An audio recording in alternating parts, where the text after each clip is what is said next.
Hello, and welcome to this webinar on export compliance manuals. We are glad to have you with us today. I'm your moderator, Jenny Alton from the New York Small Business Development Center Central Office. This webinar is hosted by the International Trade Department of the New York Small Business Development Center. The NYSBDC is a U.S. Small Business Administration resource partner with regional centers and outreach offices located across New York State. Our free advising, education, research, and advocacy services are made possible by funding from the SBA, New York State, and our host campuses. In just a moment, I will turn the time over to Dr. Mercedes Sanchez-Moore here at the NYSBDC, and she will introduce our presenter, Robert Leo. So we are recording today. We will share a link to a PDF copy of the slides and the recording in a follow-up email. Attendees are muted and will not be on camera. Your chats will only be visible to me and our presenters. If you have questions during the presentation, please don't hesitate to type them in the Q&A box as they come up. You can open Zoom's Q&A box from the Q&A button at the bottom of your Zoom window. And we will save those questions, I think, until Robert has finished his presentation, and then we'll open it up for a Q&A session in our remaining time. And with that, I will now turn the time over to Dr. Mercedes Sanchez-Moore. Thank you, Jenny, for your kind introduction, and welcome everyone to our webinar on how to create an export compliance manual. I'm going to provide a brief introduction of the New York Small Business Development Center and our international trade program. The New York SBDC is a partnership of the U.S. Small Business Administration, SUNY, the City University of New York State higher education institutions, and the private sector.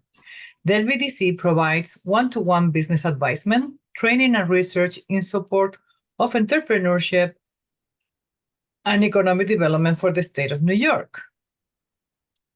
The International Trade Initiative is a special program within the New York SBDC network, which is housed and part of the SUNY network of 20 regional centers and 72 outreach and satellite offices. 98% of the population in the state of New York is within 30 minutes of an SBDC service location. The New York SBDC International Trade Initiative supports SBDC clients statewide with expertise and experience on international trade and trade compliance. We also provide SBDC staff with professional development, increasing trade advising capabilities statewide. All of our services are free, customized, and 100% confidential. We help small and medium-sized companies become competitive by providing export development and import operations assistance through one-to-one trade consulting, market research, innovative training, and links to additional export resources provided by our partners, Global New York, the U.S. Commercial Service of the Department of Commerce, the Small Business Administration, Exim Bank, and other public and private organizations. The New York SBDC can help your business become a successful competitor in foreign markets by helping you plan and implement your export strategy. Our international business consultants are available to assist retailers, manufacturers, high technology, and even service companies with export planning and other areas such as export readiness review, export business plans, targeting international markets, selecting sales and distribution channels, legal considerations and licensing, logistic procedures and documentation, market research and trade statistics, and international financing options. Well, here is my contact information if you would like to get assistance from my department.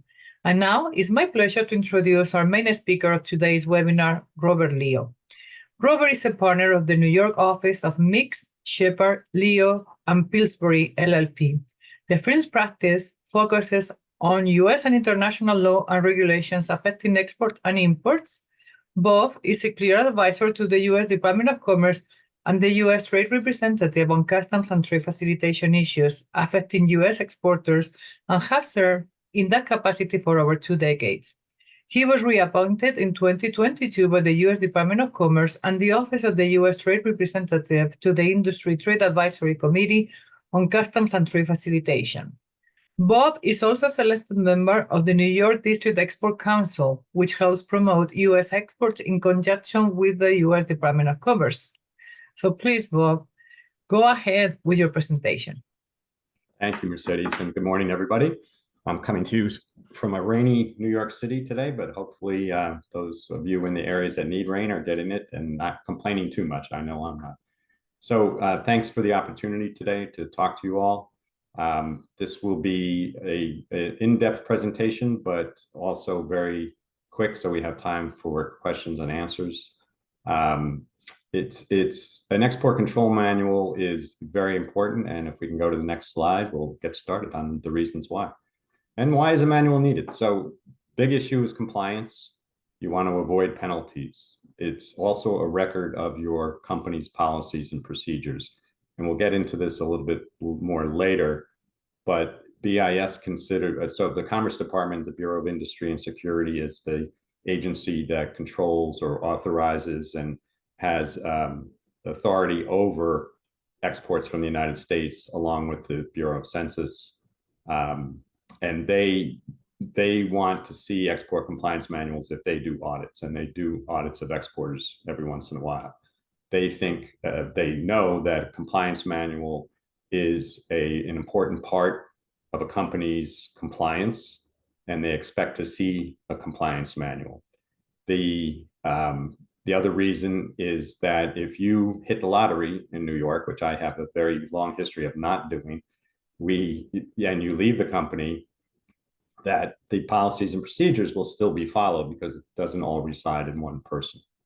So that's the main reason a manual is needed, but it's also, it's not only helpful for the government, but it's helpful for you with the government. And the next couple of slides I'm gonna go through very quickly, but these are the reasons, and it goes to the question of penalties and and why you should be avoiding these penalties. So next, please. First, yeah. So exports are not limited to commodities or physical shipments. A lot of people think, well, I don't export, I don't put anything on a ship, I don't put anything on an airplane, so I'm not exporting anything. If you send software via uploads, downloads, or via emails, and you send it to either a foreign country or you send it to a foreign person in the United States, meaning somebody not a US citizen who doesn't have a green card and is not an asylum grantee, that is considered an export as well. And that applies to both software and technology.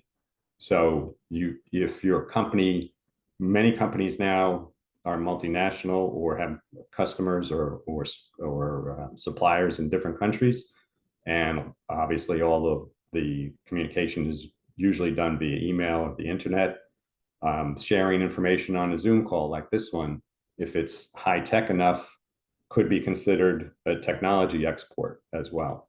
So you want to be with your company, what do you export? You need to know exactly what you export, what form you export it, and pay particular attention to emails, because emails with attachments can be considered exports. And we have a client many years ago that their export compliance manager was on the ball and called me and said, I think we might have an issue. We want to set up new servers and we don't know who has access to these servers. So that was one question. Do foreign nationals have access to the servers or to the emails on the servers? And then the other question, they said, we have a subsidiary in the Midwest and the CEO of that subsidiary. So we are a European company with a subsidiary here in the United States. The CEO of that subsidiary is actually a German national. And I said, does that person get your emails? And do your emails contain specifications of your products?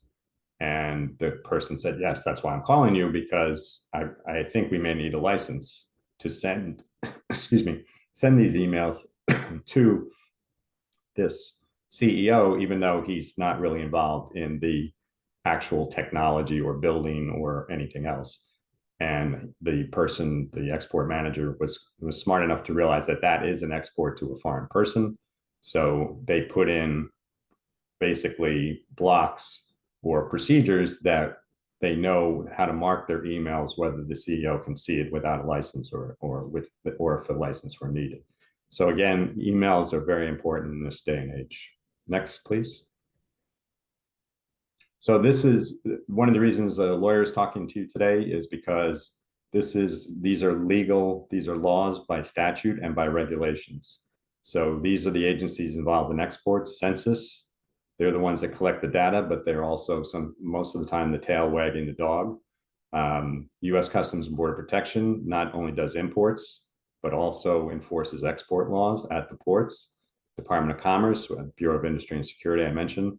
The Department of State, it's Directorate of Defense Trade Controls. This is for very high-tech equipment or dangerous weapons, chemical weapons, biological weapons. The Department of State has a lot of control over that, and in conjunction with the Defense Department. And now, not that it's a really recent development, but when a company submits a license, an export license request, and we'll get into that, why you need those procedures in your manual as well. The request goes first to BIS, Bureau of Industry and Security, but then they also share it with the Department of State and the Defense Department, because in this day and age, especially if you're requesting a license to go to Ukraine or to Russia, because they do allow certain products to go to Russia, all these other agencies are involved. And now even the Department of Energy, because of the Russia oil and gas situation, where the US doesn't want they don't want anything going to the oil and gas industry in Russia, basically. So the Department of Energy of the United States is also involved in the legal regulation of exports. Next slide, please.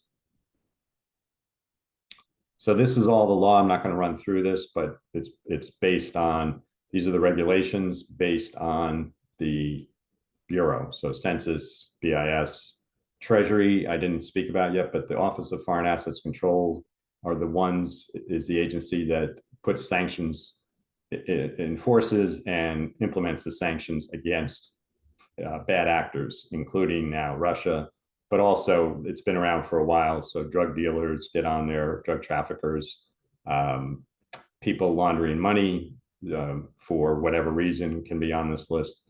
So this is also something that you need to know about and have procedures in place in case this comes up within your company.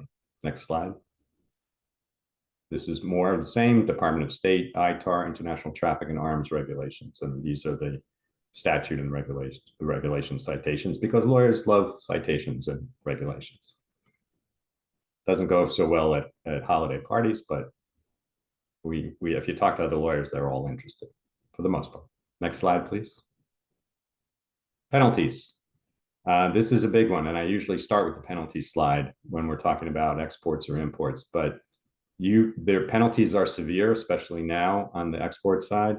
It can be criminal imprisonment, including up to 20 years, and penalties of $1 million. Loss of export privileges, which is the biggest one. In other words, your company can lose their right to export. But it's not a right, it's a privilege. And there have been permanent denial orders placed on individuals and companies, as well as temporary denial orders, where the company cannot, including some very big companies, cannot export for 2 years without getting permission first, which they're not going to get for the 2 years because they've already violated the law. And then bans from dealing with foreign companies or nationals, where there's specific bans put on a company or an individual that you cannot deal with anybody in a certain country or certain individuals. Next slide, please. So we're going to go quickly through these penalties, and this is really for you to know and put into your compliance manual. So Census has their own penalties for AES, is the automated export system. And if you file incorrectly or file late, in this case, these are the penalties. They don't seem to be a lot, but they ratchet upwards. And the more you get, the worse penalty you'll get just from Census. And that wouldn't be the only penalty necessarily. So that goes to the next slide. Thank you. So BIS, this is kind of small print, but you'll see these penalties are quite severe. Congress has put these penalties a couple of years ago were $250,000 for civil violations per violation.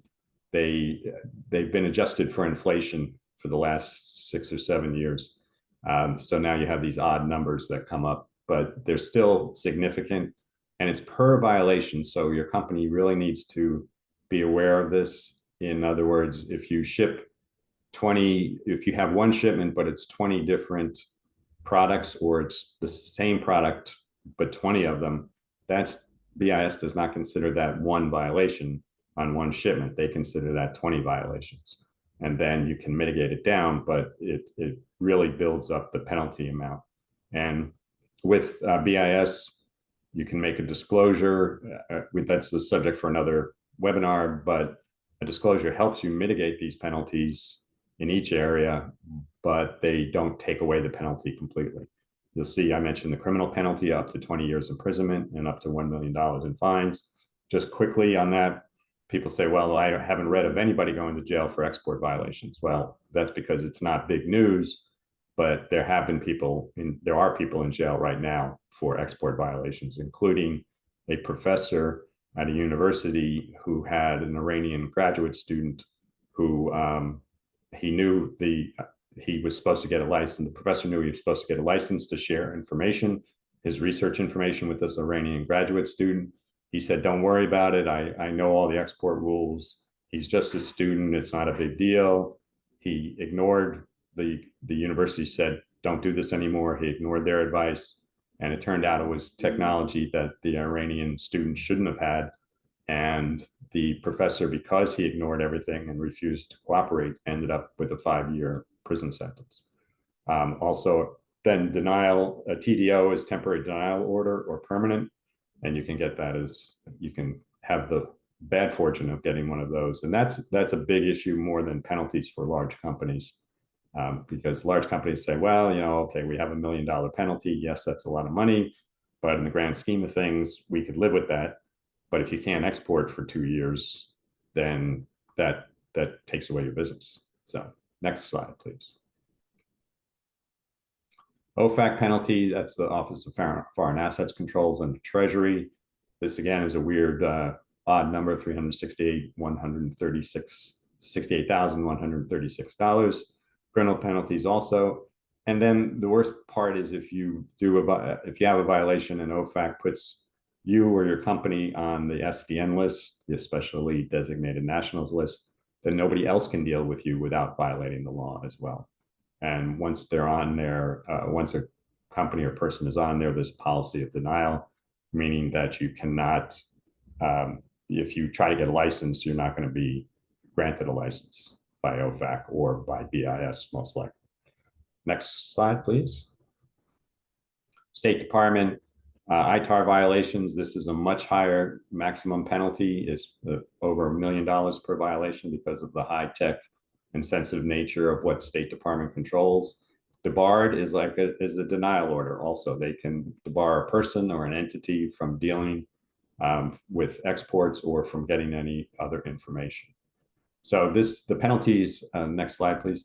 Penalties are here to scare you, and hopefully they did a little bit. Hopefully, if you're an export manager, you realize that there are penalties out there and you're taking steps. And that's one of the reasons you want a compliance manual. So we're going to get into what a compliance manual should have, but the compliance manual, so going back 10, 15, 20 years, we used to go to a company and say, okay, we have a template for a manual, and this is everything that you need. You can adjust it to your company, but this is what you need. Companies, we used to have binders like this big, well, you can't really see my hands here, but about 5 inches binder for export and about 20 inches thick for imports on compliance manuals. That doesn't work for a lot of companies, especially now where everything is on the internet. But most companies, even if you don't have a compliance manual now, and most companies do not have an export compliance manual, even though they're exporting, you do have export procedures. Somebody in your company, there's customer service, you fill in the information, the customer service people in your company fill in the information. They take the purchase, you issue a purchase order or you get a purchase order, you issue an invoice, there's confirmation, everything goes back and forth. You then send it to your shipping department. It may be the same person if you're a smaller company, and you call up your freight forwarder or your trucking company and say, get this to the airport, get this to the port, and export it. You need to know if you're going to be the exporter, but most likely you are, or your company is. And those procedures are what you follow every day to fill orders for your customers. So really, the way we do things now, and most companies should do this, is take your current procedures and write them down. Write them down. If you don't have time, just put them in bullet point form with the position of the person, not the name of the person necessarily. You can put the name in, but with the position of the person that is in charge of each step of the process, from taking the order to shipping the order. And that will give you the basis for your compliance manual. And I make it sound easy, and it pretty much is easy. And that's a basic compliance manual. BIS and the other government agencies that control exports prefer that you have a much more fulsome, as they say, export compliance manual, but that is the basis for it. And then you can fill it out with this other information that we're going to give you today. So that's the fill in the blanks. What are your current procedures? Write them down, get them down on paper by position, because again, people leave companies, and we've had this many, many times on the export side and the import side. So-and-so, was here for 20 years and took care of everything. She did a great job. She retired, and we don't know where anything is or what's going on. And then the company is scrambling and nobody knows what happened or what they're supposed to do. They do get there. But if you have a compliance manual, that tells you automatically what should be done, as long as you know where the compliance manual is. And we'll get into that part because that's important as well. Next slide, please. Basic requirements of a manual. We'll go through these. The policies. So I just talked about procedures and personnel by position, procedures, but policies. Government, the U.S. government wants to see that your policies are compliant too, that you have a perfect example of that is you have a statement that we will not deal with any embargoed countries. And you list the embargoed countries. And a lot of the larger corporations that have the staff have that in their compliance manual already. And everybody knows that if they get an order from Iran, don't even respond to it and don't fill it. Then you get into more technical or detailed stuff. Is what about if you get an order from Cuba? Well, same thing, they're under embargo also. What if you get an order from Iraq? Well, Iraq is not under a total embargo. They are individuals in Iraq. You cannot deal with the government of Iraq, certain parts of the government. The same with Venezuela now. You can't deal with the government of Venezuela or entities controlled by the government of Venezuela, but it's not the entire country. So your policies need to be in a manual as well, and told to everybody in your company that if you get an order from this country or from an individual from this country, there has to be checks to make sure you can fulfill that. And that's what a policy is. Then the procedures are the specific procedures that you have to follow or that you follow, and the personnel, again, by position. Next slide, please. Specific requirements. So this is what you really need in a compliance manual. And it doesn't have to be multiple pages for each requirement, but you want to hit all these points, because this is what BIS and the other agencies, export agencies, State Department, expect in a compliance manual. So company overview. Every company has this. What are we about? When you go on an internet homepage, it says about, and the company says what you're about, what you do, what's your purpose, that type of thing. Management responsibility. Management in a company has to take responsibility for compliance. The agencies don't just want the export compliance manager or import-export manager being the one that knows everything and nobody above that person has any idea of how exports are done or how important export is. So you need management, you need a page from the highest official in your company stating that the following is our compliance manual and our policies. We are going to follow, our company must follow these policies and procedures, and we are fully committed to the compliance with the US laws and regulations regarding exports. And it has to be signed by that highest official. It can be a PDF signature, no problem, but it can't just be an open statement that maybe the CEO never saw, that they just passed it through his office or her office. And somebody said, well, she is too busy to sign it, but we'll put it in the book, and the CEO never signs it. BIS comes in and says, can we speak to the CEO? And you agree to it. And the CEO says, what are we here for? I don't understand. That's not a good start to any type of audit. So you need that management endorsement, and it helps your position as an export compliance person within the company, because then management knows that this is important. And this, with Russia's invasion of Ukraine in 2022, this became a very big issue where nobody was really paying attention. They considered exports, the commercial staffs of companies, customer service people, just filled orders. And we're an international company. We send these all around the world. And the management just said, well, we fulfill orders in Russia all the time, no problem. And now it's a problem because of sanctions. And the management has to know that export and export compliance is important. And that's why BIS and any other agency that comes in is going to look for a specific signing by your CEO, CFO, general counsel, whoever is the highest official you can get that's authorized to sign. And it can't be you can have a power of attorney. I've been asked this question before. What about if the general counsel or CEO gives me a power of attorney to sign it? That's great, but that doesn't mean that the management has any idea of what you're signing. And that's the bottom line, is that management needs to know what these policies and procedures are. Next page, please. More specific requirements. So these are the categories that you need in your manual. And again, when I spoke at the beginning about writing down your procedures, the best thing, my strong recommendation is to take these bullet points that I'm giving you now and fill them in with your current operation or your current procedures and policies, and then you can tweak it from there. So organization, structure, and operations. How does everything flow in your operations? And this can be as simple as a regular corporate flow chart.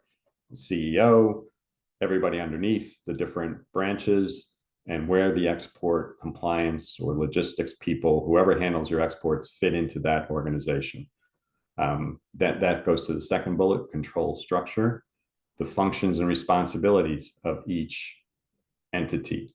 Now, to save time, you don't have to say what the general counsel does, what the chief accountant, CFO does, but you do want to put in the function and responsibilities of anybody who touches the export part, so that you know and future generations know that these are the people involved in export, and this is what their function is, and what the responsibilities are of that function. And again, of the function, not the person. Training is a huge part of compliance, and considered that by the government. And what do they mean by training? Well, training can be listening to and participating in one of these webinars from the SBDC and other entities. It can be BIS has an export control gala, for lack of a better word. Every year, they keep changing the month, but it's been in the fall. Sometimes it's in the summer, but it's 2 days in Washington, meeting with the BIS people, listening to panels. That is considered training as also. They also offer webinars through their website. They also they go to different cities, and they don't come to New York City for some strange reason, because God forbid they come to New York. That's only been a port for 400 years. But they do come to other areas around the country and do a 1-day training or a 2-day training, that type of thing. You can do internal training. You can have consultants come in and do training. And what you want to do is record that and have part of your manual that lists the training that everybody has undergone, the date, the time, and the people involved in the training, not only giving it, but participating. And it has to be at least once a year on export issues in order for the government agencies to accept that as acceptable training. And a lot of companies do not do that, and they understand time is of essence, travel time and budget, or webinar time and budget, but you need that training to keep up with the latest regulations. And as many of you probably know, over the past 2 years, there's been many changes, and almost every day there's a new listing on the specially designated national list, or there's a new issuance by BIS on license requirements for Russia, or for people, companies and entities connected to Russia somehow. Now BIS is really focusing on anti-diversion efforts. So they added a whole bunch of people from China, Turkey, and other countries that are not in Russian citizens to their list that they require a license to. That happens regularly, at least once a month. And training helps you spot those and know what the training also is specific to your company. So if you don't deal with Russia, you don't need to worry about that. If you ship to South America, do you know your products? And we've had this issue as well, where companies ship to a freight forwarder in Miami for export, and they say, well, after that, we don't know where it goes because the company orders, the South American company orders it from us, but they say, just ship it to our freight forwarder in Miami and we'll take it from there. Do you know where it's going? Because you can be responsible for that shipment. Is it going to Maduro in Venezuela, the newly self-elected president, again, of Venezuela? You need to know that. So training helps you identify these risks. The order processing procedure is part of this. In other words, what is your processing procedure? How does it work specifically? Is there a PO issued? A lot of times it can just be an invoice with terms and conditions on the back, and nobody formally accepts it. But the fact that the invoice went out and the payment is made means that they accepted the terms and conditions. So order processing procedure, who's involved in that? How does it work? Where it goes from once it's accepted, that type of thing.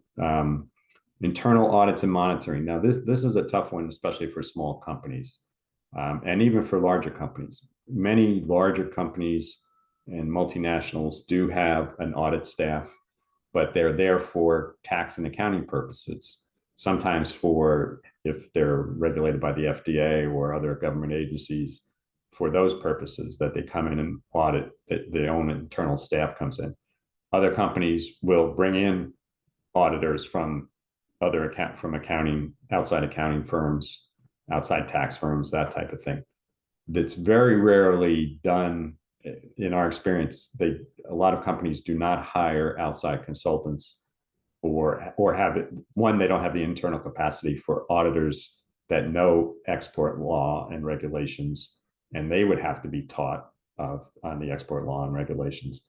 And they don't want to spend the money. A lot of these companies do not want to spend the money to bring in an outside consultant, but you need some sort of self-auditing procedure, and it should be noted in your compliance manual. Even if it's one person that does everything, do you go back and look at your exports and just pick out some random ones? So we're in middle of November, pick out one from July, pick out one from April, and pick out one from January, and just make sure everything is okay. Look at it from the ground up, from order to payment to shipment to receipt, and see if there was anything wrong. Did the freight forwarder put in the right information? Is the right value in there? Is the right classification in there? An internal audit and monitoring system is considered essential by the government agencies, and it doesn't have to be all the bells and whistles. You don't have to bring in one of the big four that will charge an arm and a leg to do an internal audit. but you do need some sort of auditing capacity and some sort of auditing procedure. Even if it's once a year, you look at random exports. And you have to record that. In other words, you can't just say, oh yeah, we did it. You have to have a log of when the audit was done, what was looked at, what was completed, not completed, and the result, and who it was shared with. So that's an important part of your manual, but it's also an important part of your business from a government perspective.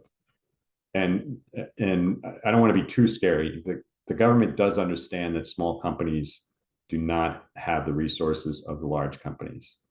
And they realize that nobody really can afford the big four accounting firms to come in for any of this. But they do expect you to make the effort. And again, even if it's a self-audit, that's fine, as long as you tick all the boxes and you know what you're looking for. And then if you want somebody else to look at it every other year, that's fine too. But what not only does it fulfill the requirements of the manual, fulfill your requirements for export compliance, but it helps your company know if there are any issues that you can get ahead of. Was something done wrong? We have a client recently that found out on the export side that somehow their automated system was double counting the value on a shipment. So they showed something like, I don't know the exact number, but say it was $2 million in exports to this one country, when actually it was $1 million, because they somehow, the system, not an individual, and it probably was SAP, but I won't blame SAP for everything, put the value in twice, double counted it. So how did they find that out? Because somebody in accounting or customer service said, we have $1 million in sales to this country, and they double checked it and it says, no, it says 2 million. And so there was a disconnect. They went back and realized that there was only $1 million in sales, not $2 million in sales. So only 1 million was declared to the export agencies when it left the United States, when these shipments left the United States. But in their system, it said 2 million. And if BIS comes in and they see $2 million worth of exports, they're going to say, well, okay, where are these other exports? And they immediately go to, worst case scenario, that you exported without doing it properly. So you want to have this internal audit system and monitoring system as part of your manual, but also in practice. And all of these requirements you want them to be in practice as well as in your manual. Next slide, please. So this is, you need your system documentation in the manual. And a lot of companies, I've noticed over the years doing this, that a lot of companies don't have their records, and they have their export records. So your system, you need to have a description of what you're shipping and how you're shipping it. You have to have a document control system, which means who's in charge of getting the information, and documents now are not just paper. Obviously, they're electronic transmissions as well. Who's in charge of that in your company? Who sends it to whom? Who's receiving it, and who is responsible for making sure it gets there and it's correct information. And we've seen, even though everything's electronic, a lot of times what happens is you send the information to your freight forwarder, and it's the same product year after year. It's going to basically the same customers. There might be a new customer, hopefully, every once in a while. Nobody checks even at the freight forwarder side, because they're just interested in physically getting your goods out of the country, not necessarily. They just take your information and send it through to the government systems. So nobody's looking to see if anything really changes, or if somebody just copied a transmission from 2 years before and your price went up, or your address changed, you moved offices, or you incorporated a separate sub and you want to use the subsidiary as the exporter, not the original company, but nobody told the freight forwarder that. So you need documentation controls you need that in your compliance manual as well. Like, who is responsible? How is this going to be checked? That gets back to the auditing. Who gets it at your freight forwarder? And that gets to record keeping. But before we get to record keeping, you want to know freight forwarder. So for those of you who also import, and your companies also import, you know, a customs broker is licensed by U.S. Customs and Border Protection. Their license can be subject to forfeiture if they screw up on the import side. The freight forwarder is not controlled. It doesn't have that liability on the export side. There is no Customs and Border Protection license for freight forwarders. There's no Commerce Department license for freight forwarders. There's not even a Federal Maritime Commission license for freight forwarders.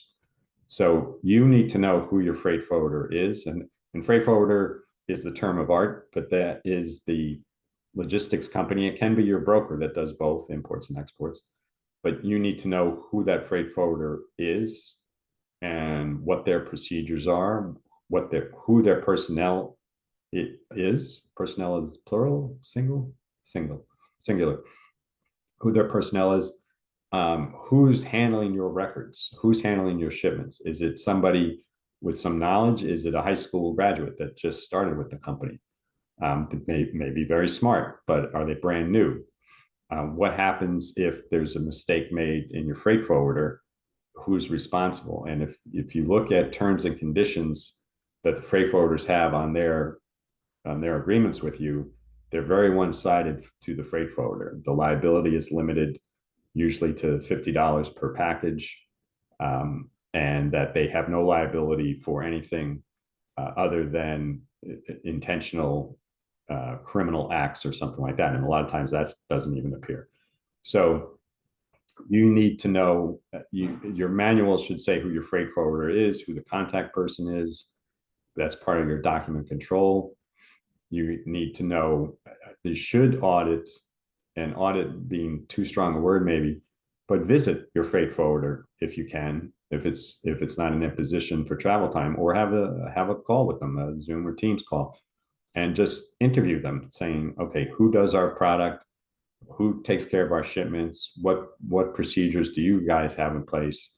We want to put this as part of we want to keep you as a valued partner with us, and we need to know exactly how you work and who we need to contact if something goes wrong. So that's part of document control, is knowing your freight forwarder and knowing what they do with your information and how they do it. And then we get into the record keeping, because many companies do not get their export records from their freight forwarder. And it's not intentional on either side, but if you don't ask your freight forwarder, they don't have time to give it to you. And the records are all electronic now. So export records it's the electronic export information, EEI. And it's not a document. It's the electronic information that the freight forwarder uploads into the system, through the customs system into the automated export system that Census sees, that Census has control over, and that U.S. Customs enforces. So the freight forwarder uploads everything. They can download that and put it in PDF. They could give you access. Most freight forwarders won't give you access to their system, which is understandable, but sometimes they do, or they can set it up separately as a separate database. But you have to know where your records reside, and meaning who has them, and you need to have access to them. You should have either electronic or physical copies of every one of your exports. And the freight forwarder has to give those to you if you ask. And if they don't, you can ask a little bit more strongly. If you have an in-house counsel, they can ask them nicely first, and maybe a letter, and then you go from there. But if they're not giving you your records, then that's a red flag that you need to correct. So your compliance manual must say what your record keeping policy is and how you go about getting your records from the freight forwarder, where they're kept. The law is a 5-year retention period for exports. So 5 years from the date of export, you have to keep all your records from purchase order to proof of payment for that export.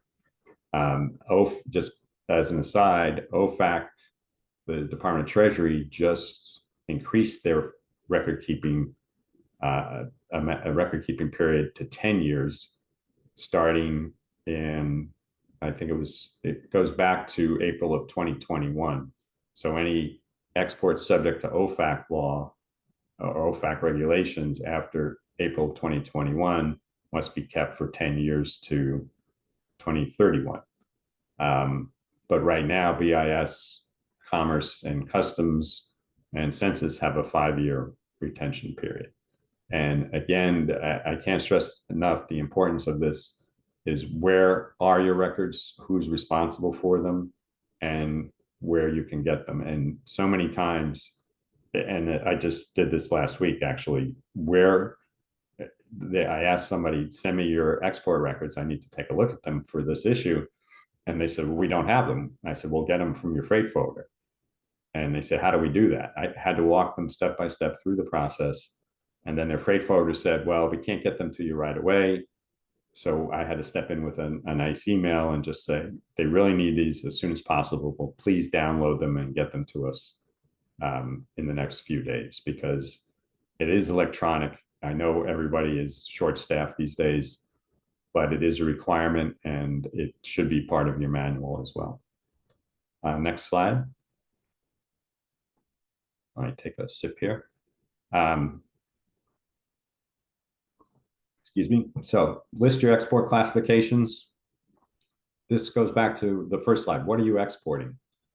You need to know your export classifications. So if any of these terms are unknown to you, I suggest that you find out very soon what they are. Somebody has to know them, most likely your freight forwarder. So HTS is the Harmonized Tariff System of the United States. The HTS subheadings are used on the import side exclusively. They can also be used for export. Now, I'll get back to that in a second. Schedule B is the Census Bureau's schedule. And if you type the HTS, the Harmonized Tariff System, is implemented by the International Trade Commission. So if you go to usitc.gov and then type in harmonized system, the Harmonized Tariff System page will pop up. Everything is electronic now. It used to be huge binders of literally 20,000 different classifications. Now it's all electronic, which is great. You can download just your chapter or pages that you need. But HTS is exclusive for imports, but it's also can be used for exports. Schedule B is the Census Bureau's classifications that sort of mirror the Harmonized Tariff Schedule, but there are much less of them and they're broader in their coverage. So where you might have in the HTS, a certain chapter or product might have 6 different categories you could put it into, depending on the exact product. Schedule B might have 2. They might say products of metal, of steel, and then all other products, something like that. Schedule B can be used for export. It cannot be used for import. And companies fall into this trap. If you're just an exporter and you've been using Schedule B, and then a good comes back in as a return, your customer didn't like it or wants it repaired, and they use the Schedule B number to get it back in, that could be the wrong classification for duty purposes on the import side. And then, so before I get to ECCNs, Schedule B, we recommend if you're importing and you know your HTS number, your HTS subheading, which is the 10-digit number, that you use that for imports and exports, because it's much easier to keep track of and it is accepted. And all your freight forwarder has to do is check a different box and say we're using HTS classifications for this export instead of Schedule B. Schedule B should go away, but Census doesn't want it to, and a lot of freight forwarders don't want it to go away because they're used to it. But it really can screw up your imports or returns. So again, these are more compliance tips than what's in your manual, but you need a page that lists what you're exporting, what the classification is, whether it's HTS or Schedule B or both. And then ECCN is the BIS classification, the Bureau of Industry and Security classification. ECCN stands for Export Commodity Classification Number. That is, it's not, you can get an official decision by BIS saying what your ECCN number is. Most products are what are called EAR 99. That is their ECCN designation, which means it's just a general category, not a high tech or necessarily a low tech product. Certain things like food, clothing don't even have ECCN numbers. But certain products may, if they're low tech, they could be EAR 99. If they have encryption, same product with encryption, then you're in a whole different category in ECCN. So you need to know your product, but you need, more importantly, for compliance manual purposes, you need to have a list and have the ECCNs, and then check those every year. The HTS schedule, they make changes every January. There's another schedule coming out on HTS in January. It's going to have about 5,000 changes in it. It may be at the 10-digit level, but you need to know if your HTS changes, because many times on the export side too, they're using, the freight forwarders just using the same number. Nobody's really checking it. And the system doesn't necessarily stop it by saying this HTS number doesn't exist. And then if it doesn't stop it, it goes out and it's the wrong classification being used. The same with ECCN numbers. If the technology changes for your product somehow and you're shipping it out, you may have not had an ECCN number and you don't even know what it is, but the freight forwarder is just assigning EAR 99 to it. But that's not the correct number anymore because the technology changed.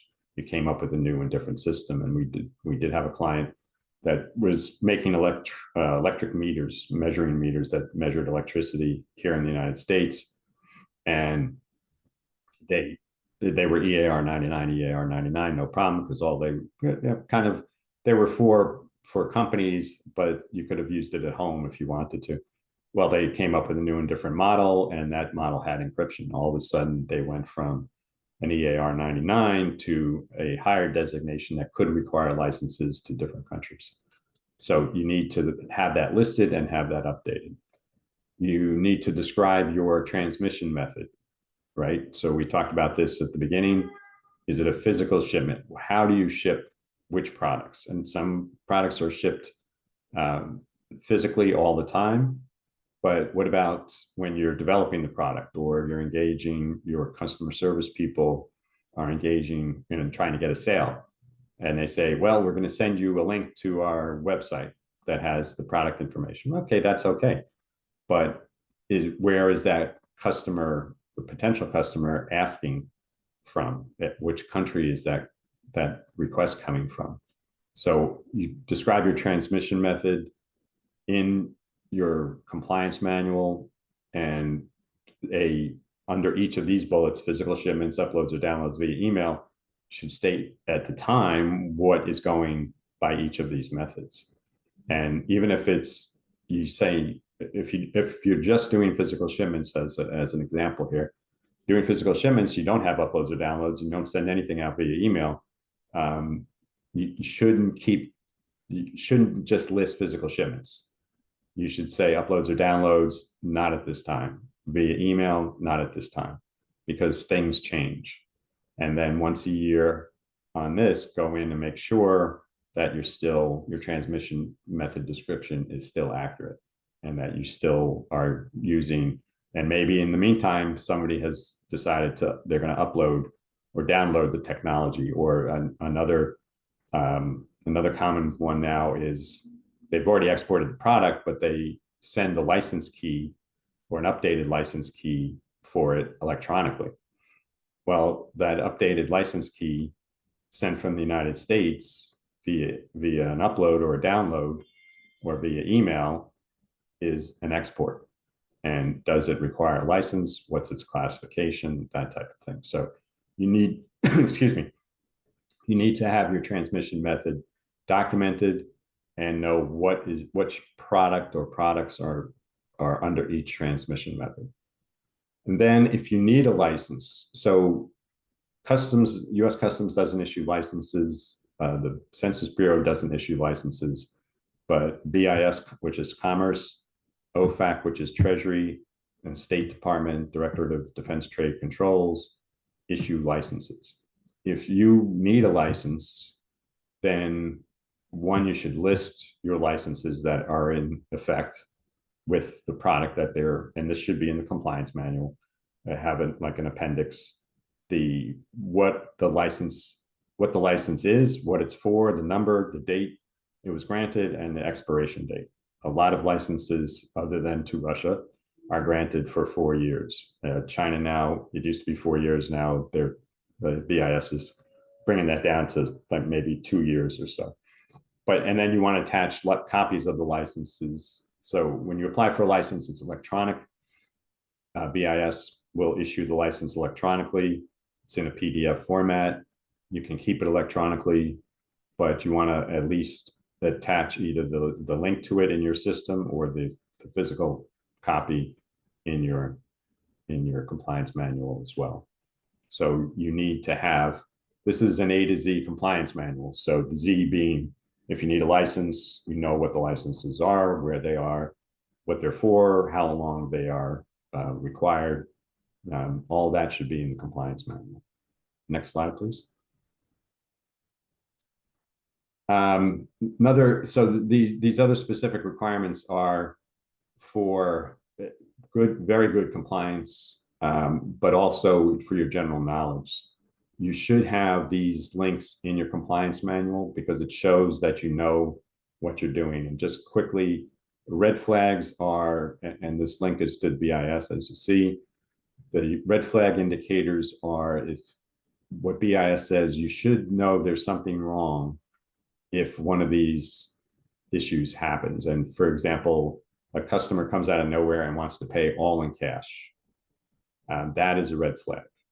And another red flag is you're shipping to a trading company, not to an actual end user. Sorry, something else. Not to an actual end user. It's going to a trading company, say in the UAE, United Arab Emirates. That trading company is going to send it somewhere, but you need to know that's a red flag if it's going to a trading company. There's a whole list, and you can see in the link here, it's like 51 red flag indicators. Those red flag indicators are not only good for your own compliance, this is what BIS expects you to take a look at in training your, not just training your export people, but training the rest of your company, especially customer service, as to what happens if you get one of these red flag, or what the red flags are and what should be done with that. And that gets to your compliance manual should have an internal reporting procedure. If there is a violation or a suspected violation, who reports to whom within your company, and how does it go up the chain, and then what is done with it?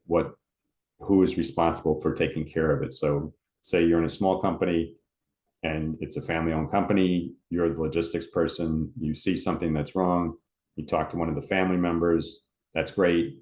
They say, okay, go ahead, take care of it. That format, that chain of communication should be also in your compliance manual. Just another example, just a red flag indicator. And again, this export compliance person was right on top of it, called me and said, hey, we're shipping this huge medical device to Mexico, and it doesn't seem right to me because I think it's going to Cuba. And Cuba was at that time definitely embargoed. And I said, well, what makes you think that it's a problem? He said, it's going to a clinic on the coast of Mexico, the east coast of Mexico, to one doctor who owns this small clinic in this beach town on the east coast of Mexico. And I said, would they want this? Why would they want this? And he said, a doctor in a small town is not going to buy a $250,000. And I think it was some sort of high-tech microscope. So I know it's going somewhere else. And they did a little investigation and they found out that this guy was going to sell it to Cuba. So the fact that it was going to someone that a brand new customer that didn't have capacity for it was a red flag. And that's what these indicators are for. And that's why you should be trained on them, but also keep them as part of your training and part of your compliance manual. Destination control statement this is what is required on your invoice. The destination control statement says what can the product, basically the products being shipped are subject to U.S. export law and cannot be shipped in violation of U.S. export law. That's the basic. But you need to know the destination control statement, and there should be a procedure in your compliance manual that says that this destination control statement needs to be put on all of our invoices, because it is a requirement. And this site is not to a training site. This is an actual regulation under the Export Administration Regulations, section 758.6. So there's the wording there. You can click on this and get the wording and put that wording on your invoices, because it is required. But also you should have in your compliance manual a statement that says we must use destination control statements. Here's the statement. This must go on all invoices, so that if BIS or anybody comes into audit, they see that you have this as a procedure. And then maybe somebody forgot, but at least you had it as a procedure, which helps you avoid a penalty. Next one, please. We're almost done. List to check. This is give you the site, the link to the consolidated export screening list. This is also, you need this in your compliance manual, and you need a procedure around this. If you go on this link, you'll see that you can type in a name or an address and find out if it's a bad actor.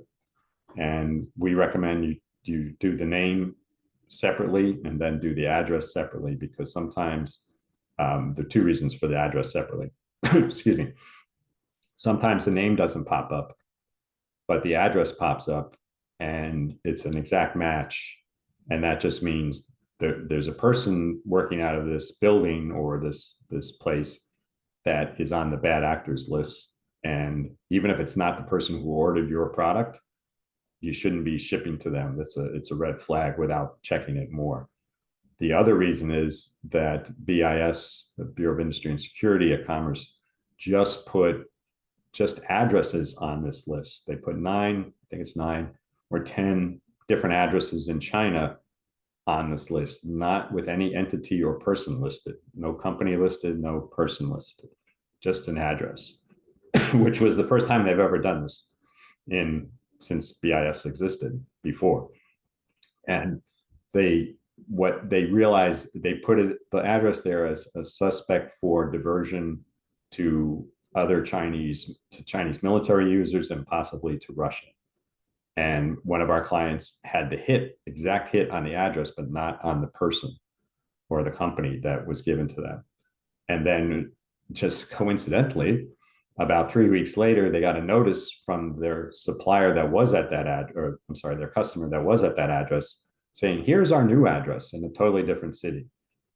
And that's a red flag, because that means they weren't on the company was not on the list. However, they were at the same address that was put on the list, and now they changed addresses. They moved within 3 weeks of being put on the list.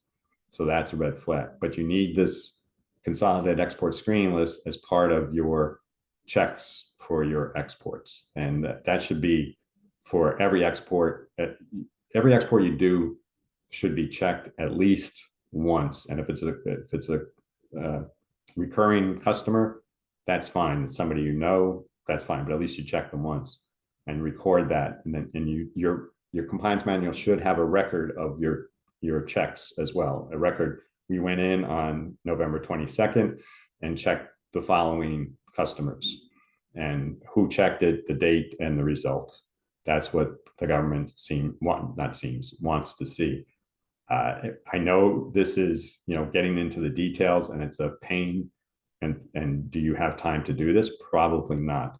but you need to do it at least once a year. And we recommend doing it more, at least twice a year, if not 3 times a year. And if you get when you get back to these red flags, if you get an order from a country that's not embargoed, but it's a Russian sounding entity, then you need to check it right away. If it's China and it has something to do with the word technologies in the title of the company, well, there are now strict controls because of the semiconductors on certain companies in China and companies within China that deal with those supercomputer chip companies. So you need to have these checks done periodically, but also for every new customer that comes in. And that process has to be in your compliance manual as well. Communications with government agencies. Anytime a government agency contacts you, even if it's a phone call, not if it's a mistaken phone call, but unfortunately now a lot of the agents in customs and in enforcement agents in customs, as well as DHS, Department of Homeland Security, which Customs is part of, and the Bureau of Industry and Security, the Office of Export Enforcement agents, will either just pick up the phone and call and say, hey, we just wanted to ask you some questions. You need a procedure for dealing with government agencies. And or they just show up at your door and they just say, we happen to be in the neighborhood. And this is always funny to me because just as a local example, there's an Office of Export Enforcement for the New York area, New York, New Jersey, Connecticut area in Staten Island, New York. And I got a call one day from somebody in Kingston, which most of you know is somewhere, I know where it is, sorry, I grew up upstate, but it's between New York and Albany. And somebody in Kingston, the agent walked in one day and just happened to say, oh, I'm in the neighborhood, I'd like to talk to you. Well, he's in the neighborhood from Staten Island. He's not just in the neighborhood. He came up there to speak to probably a bunch of companies, but that's the way they operate now, or they get you on the phone and start asking questions. You want to document every communication with a government agency that you have. It should be it must be put in your compliance manual, like this date they called or they visited or whatever. And you have to have a process. And I think I mentioned this before, but you have to have a process if they show up or they call, what that process is. In other words, if they just call, you can say, well, please put your request in writing and I'll get it to the right person and we'll see, and we'll go from there. You want to cooperate if you can. And you don't want to say, you don't want to treat it as a spam call and just hang up on them or get nasty. But you do want to have a process. We'll get back to you. If they show up in person, they shouldn't be allowed in unless they have a warrant. And if they have a warrant, you're in trouble. But if they don't have a warrant and they show up, you need to know your receptionist or your person that deals with this, or any of you in smaller companies that just, you open the door and there's somebody there and say, hi, I'm here from the government. You need to know how to handle that and have that procedure in place. And usually even in a mid-sized company or very small company, if they walk in, you keep them in a limited area, like with the chairs and listening to some elevator music or something, and say, we'll get back to you, talk to whoever you need to report to, which should be as part of your procedure as well. If you have inside counsel, outside counsel, just to see, and then tell them, maybe you do want to meet with them that day and get it over with, or you ask them politely to come back some other time. We'll pick a time that's convenient. So-and-so isn't here right now. But these procedures need to be in your manual as well. And then any letters from the government agencies, any emails should be kept as PDFs so that it can't be changed or altered, and be kept in an appendix with in your manual or as an appendix to your manual. Next, please. Oh, okay, this is a quiz, and I don't expect any answers because we don't have the one-to-one here, but is an export compliance manual required? The answer is yes. It's not a nice to have. It's a requirement by BIS if you're dealing with anything under the export administration regulations. Census would want to see it. Customs, who enforces export laws, would also want to see it. It's if you don't have it, you're not going to get a violation for not having a manual, but the fact that you don't have one and somebody's asked you about an issue means that there's probably a violation or possible violation out there. So the answer to number one is yes. Where must your manual reside? Well, we've talked about this. It can be totally electronic. You don't have to have a hard copy at all, but you have to make it accessible. And we had a client years ago on the West Coast that their the export compliance person did a lot of training, went to all these different conferences, came out of customer service, was very involved, but this person did not want to give up any control of any of these areas. So this person did put together a manual with all these policies and procedures, but put it in a location on their server that nobody knew where it was. The person, after I went out there for an audit, met with this person, I was shown their compliance procedures. They had some issues, not some big ones, but they had some issues. I said, okay, and where's the manual? It's here, great.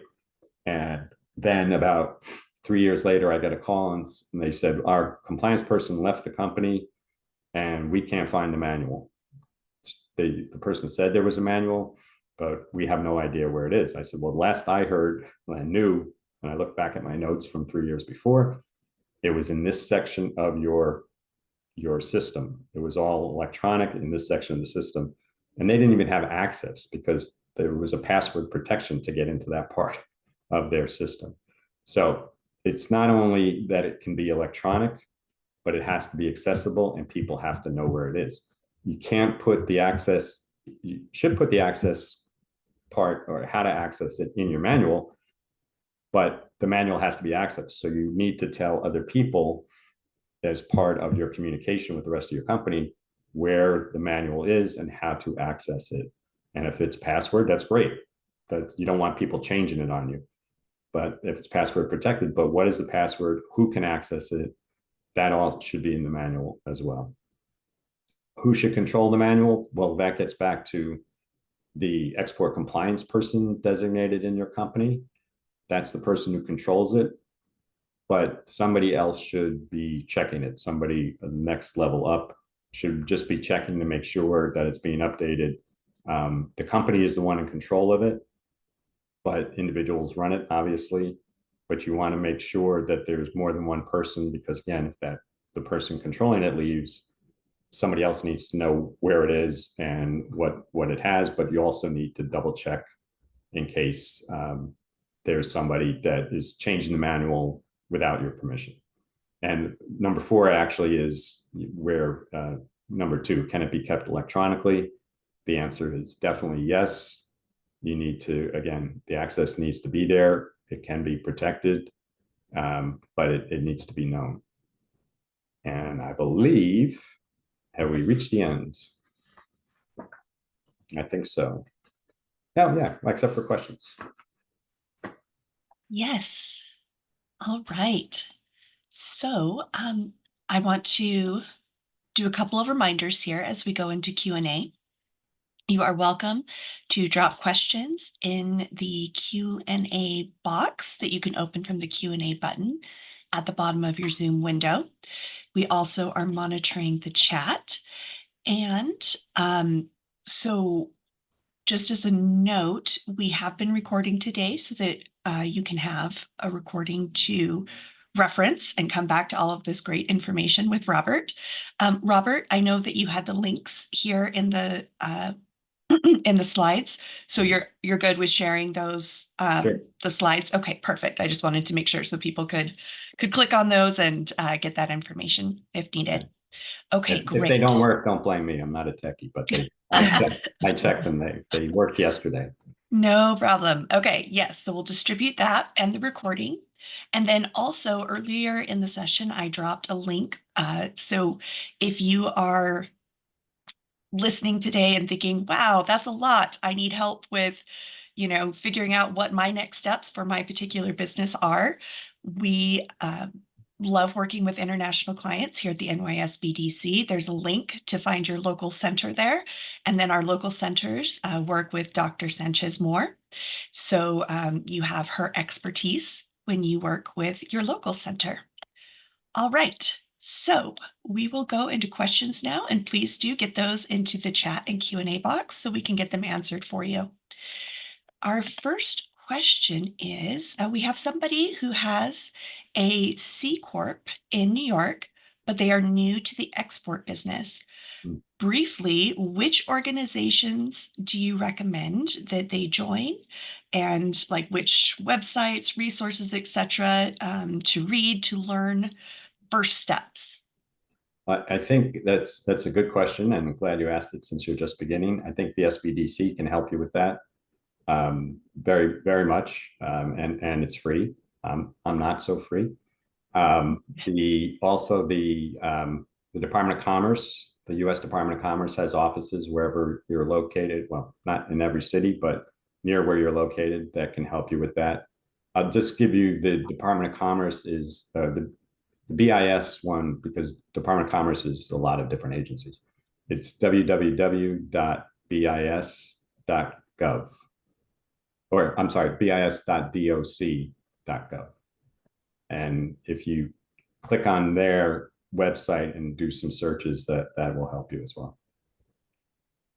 Thank you, Robert. I wanted to add that if people like to watch videos, there are a series from the U.S. Department of Commerce that is very good, with very high quality.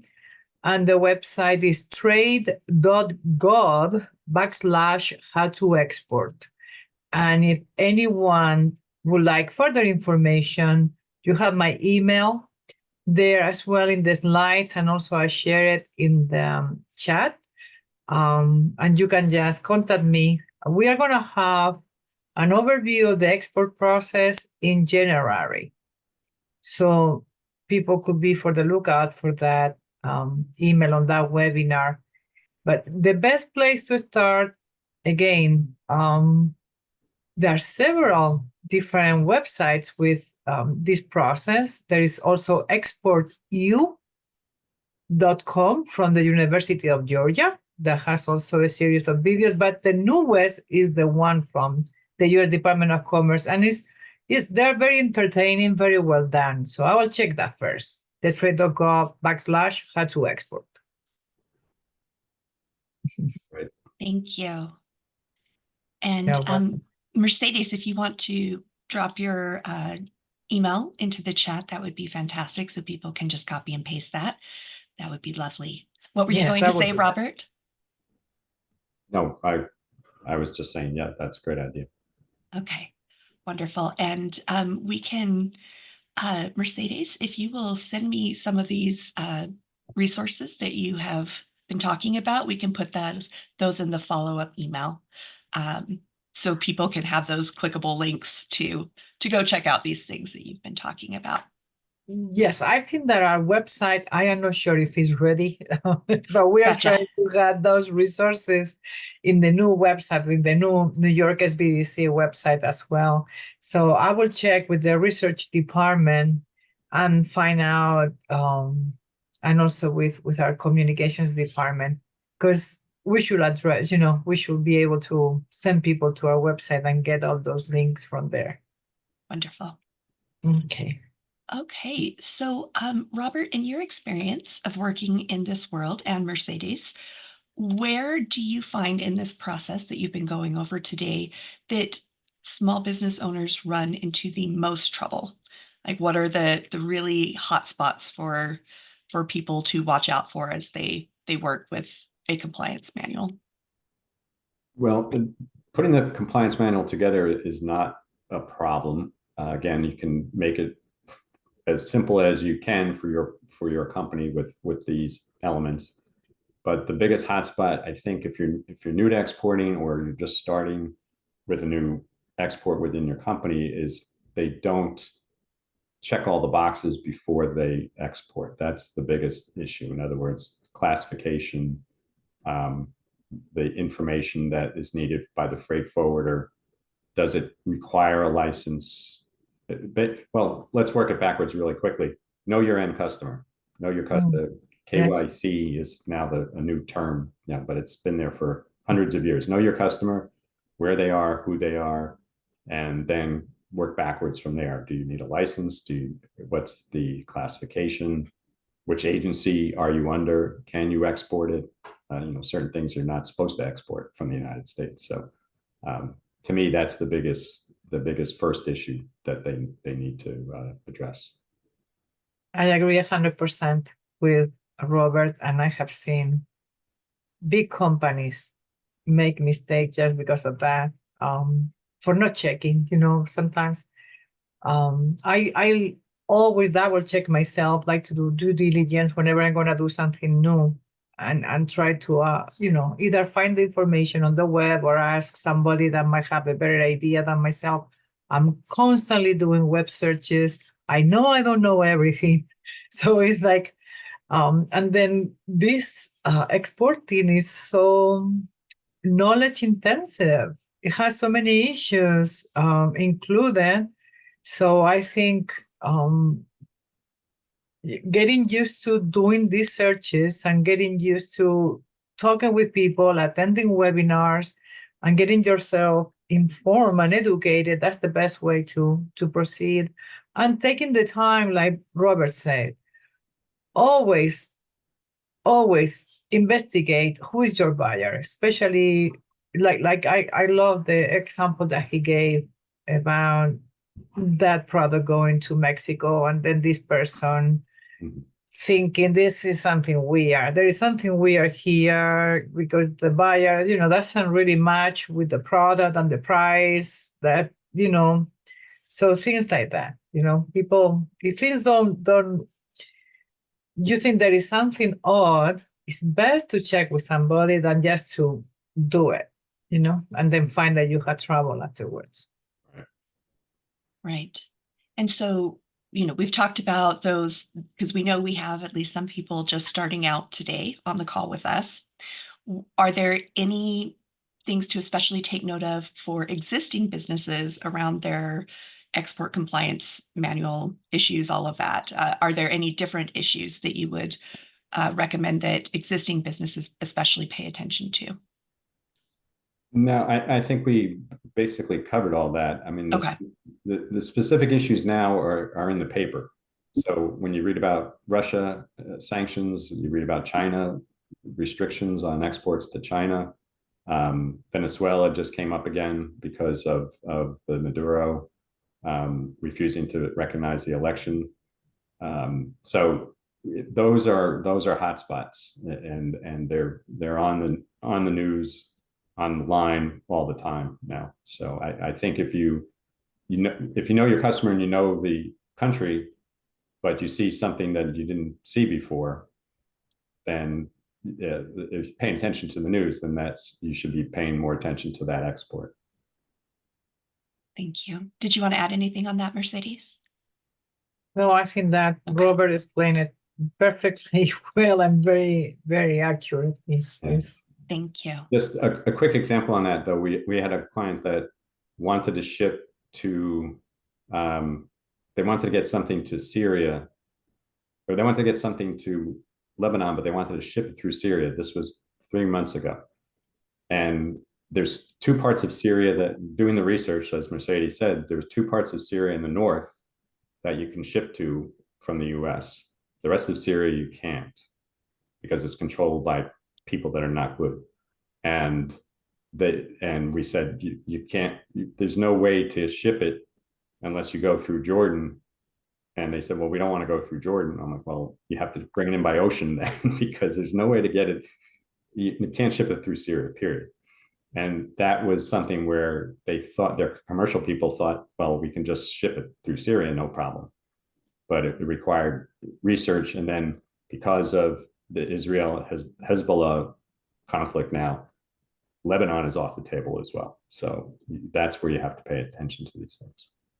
Yeah, that's a very conflicting area. And again, being aware, the news will let you know where there are issues that you should be paying attention. Everybody's aware that Russia, Ukraine, conflict, the sanctions to Russia. I mean, people should know that because it's all day long on TV. You know what I mean? So same thing with the Middle Eastern conflict as well. And then you have these crazy pirates that are attacking ships as well. So, there are all of these things. I'm sorry, but those things are real. They are happening. So we need to be careful where there could be, if the BIS and also the Department of State and all the agencies involved in any sort of sanctions, if they are aware that there is a conflict or there is a terrorist activity, of course they are going to implement sanctions. And this change according to whatever is going on. So people should be checking on those often, not just one time and think, because things change. Things change according to whatever is happening in the world. Exactly. Thank you. We have someone on the call today who is involved with food exports from Okay. US to Canada. All right. And yes, I know this is a topic of We have a particular program on interest, that. Mercedes. Yes. So this person would like to know, must the export compliance manual cover procedures and policies for shipment of small samples and specifications technical data? Unless, I mean, if your product is so complex, but if it's samples, if it's the first time you are shipping and it's only samples, those are, especially of food. We're not talking about a double use item or nothing like that. But I'm going to shut up and let Robert tell her because he's the attorney. But there are two things there. So food, as I mentioned, is EAR 99 to Canada, not a big deal. But when you mention technical requirements, that means it's not necessarily packaged food off the shelf. That's a question. But in general, your compliance manual should cover all of your exports, even to Canada. And if it requires another agency in the United States, like Food and Drug authorization, that should be noted in your, not for the export, but for the food itself. That should be noted in your manual, just so that it's there for anybody that comes into your company that's going to export. So if the FDA has approved your food, or it's not controlled by FDA, that should be noted so you don't have an issue with it if somebody questions it. And I will be delighted to speak with this person. We have a very special program. It's a exporting accelerator of food from New York going to Canada. We also have funding in the form of cost-sharing grants from Food Export Northeast and Global New York as an alternative. We are going to have a webinar on December 2nd featuring the Foreign Agricultural Service and also Food Export Northeast. So again, the person that make the question about the samples to Canada, I would love to speak with you and then go from there, learn more about your company and how we can help you further. Thank you. Awesome. And I am going to drop the link for that next event that's coming up at the beginning of December into the chat for anyone who is involved in food exports and would really benefit from that information. So make sure to grab that link if that applies to you. Okay, so do you have just one moment to answer this last question, Robert? Sure. And Mercedes? So this person is kind of interested in like examples of export compliance manuals. Are there places where you can go to look and see kind of what companies have put together to better understand, here's what the finished product is like and prepare you for creating your own? The short answer is the BIS used to have what they call the export management system that you could link to their through their website. To tell you the truth, I haven't been able to find it recently because they changed their website. I don't know if it's still there or not. But the other way to do it is, and it's there might be privacy concerns, but just Google export compliance manual, and some company has put it up there, whether they know it or not. It's someone that has got it on the web somewhere. But there's no standard. Again, there's no standard format. What the bullet points that I gave today are what BIS wants in a manual, because we've had experience with that. But other companies, if you can find a company that has something, the same product as yours, Google export manual with the company's name, with your competitor's name, and see what pops up. Okay, thank you.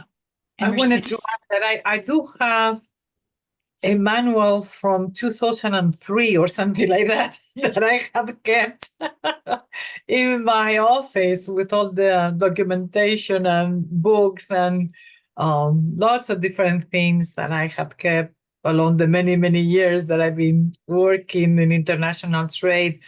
But again, as Robert said, that is totally outdated. Yeah. That is the problem.